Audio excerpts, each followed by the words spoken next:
Bruh, it's Aaron, and today we've got a 2022 Subaru WRX.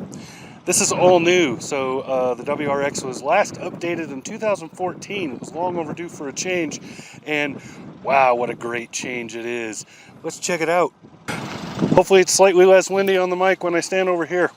Anyway, it's a cold February day here in Wyoming. At any rate, 2022 WRX. Biggest change is under the hood, 2.4 liter turbo.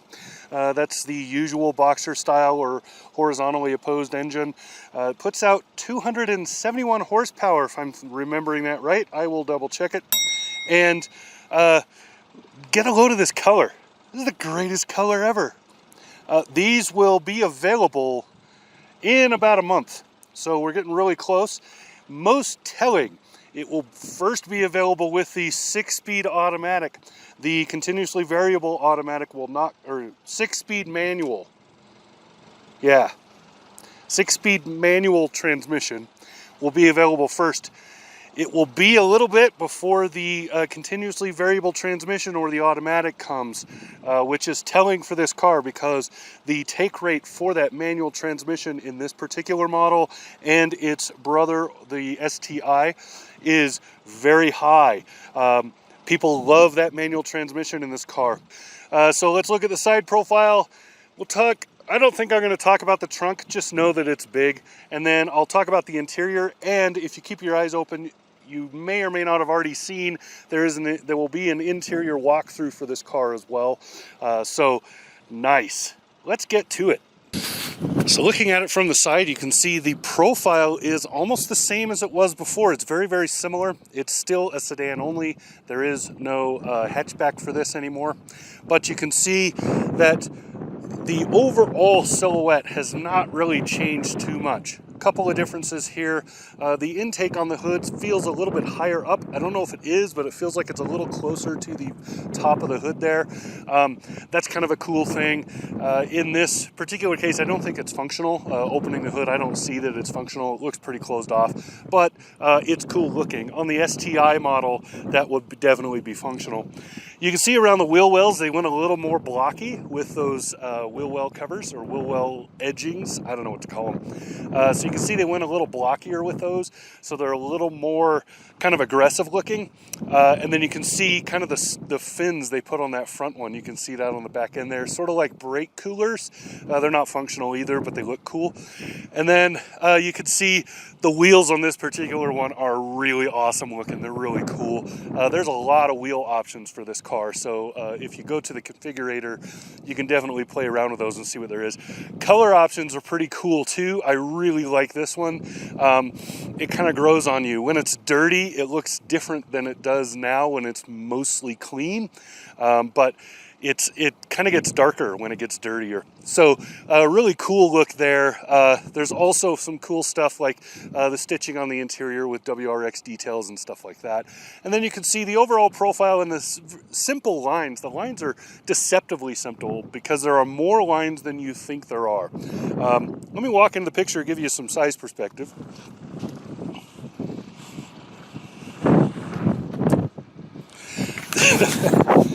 So I'm battling the wind, I'm sorry about that.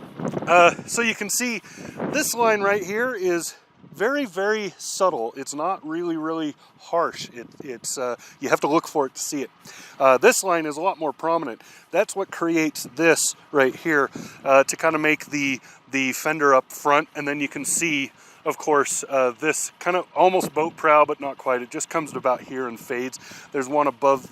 So it's a beautiful look on that. And then the way this carries is it fades a little bit just as this one gets started, and that creates this oval for the greenhouse there. So you can see that's kind of cool. And then down here there's this really deep inset cut to make a very sharp angle right there, and that accentuates the running boards down there, or rockers, depending on how you want to talk about them.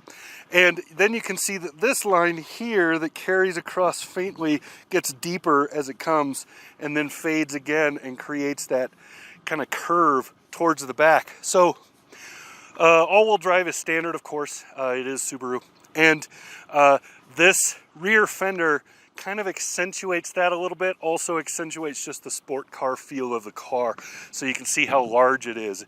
It gets very bulky right here, which is a really cool look. The pillar gets a little bit wider, you can see it right there, but it, interestingly, from inside, does not impede visibility. You can actually see pretty well out the back of this car. And then this has the little sport fin on the back and a few other details. It's a really good looking car. There you go. That's kind of that. Let's look inside. It's hard to get a good angle because of the way the door opens and stuff, but anyway, this is the interior. So this seat is set for me at 6'3" sitting up front. Because it is a manual, I have it a little further forward than I normally do, just because I feel more comfortable if I have a little more knee bend to run all 3 pedals. But even if this were an automatic, it would only be back another inch. I would still have a finger width or so of clearance on my knees, so that's pretty good. Headroom is a little tight. I'm bumping at the top. I'm hitting that sharp curve of the roof is really prominent right here, and I'm hitting it. But somebody a little bit shorter than me would be fine. Seats are actually more comfortable than I expected, but I will say ride quality back here it's okay. It's a sports car. You can't expect long distance comfort in a car like this. It's made to go fast and be fun. But I am really actually kind of impressed with how nice the interior for this car is. Let's go up front and check that out.